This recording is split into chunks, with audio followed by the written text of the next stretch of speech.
Aku arep dongeng bab Pandhawa.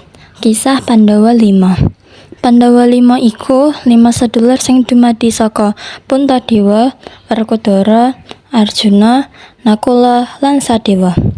Kelima sedulur iki putra saka Pandhudewanata. Pandhu iki duwé sepupu sing jenenge Dhritarashtra. Dhritarashtra iku duwé anak satus sing dikenal minangka Kurawa. Pandhawa iku duweni kekuatan luar biasa lan dadi pahlawan sing misuwur ing jagat. Saben-saben duwe ciri khas lan karisma dhewe-dhewe. Nanging ora gampang kanggo Pandhawa 5, amarga ora sithik wong sing ora seneng marang dheweke.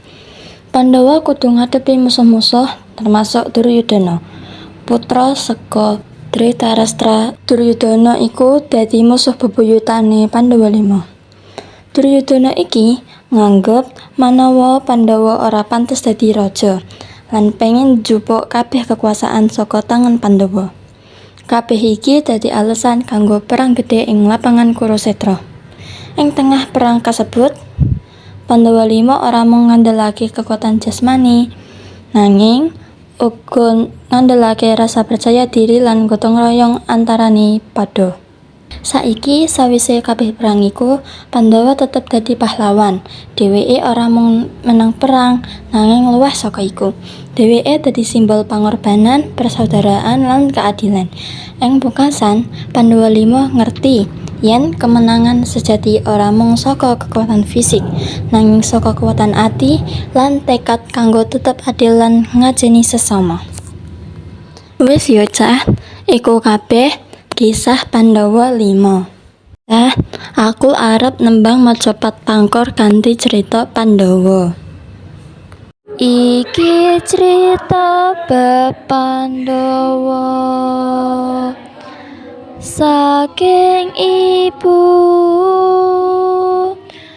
Kunti lan ibu Madri.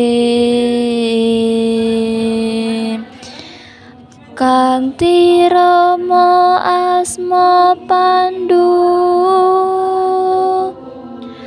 putra cacahe 5. Puntadewa, Werkudara, Arjuna,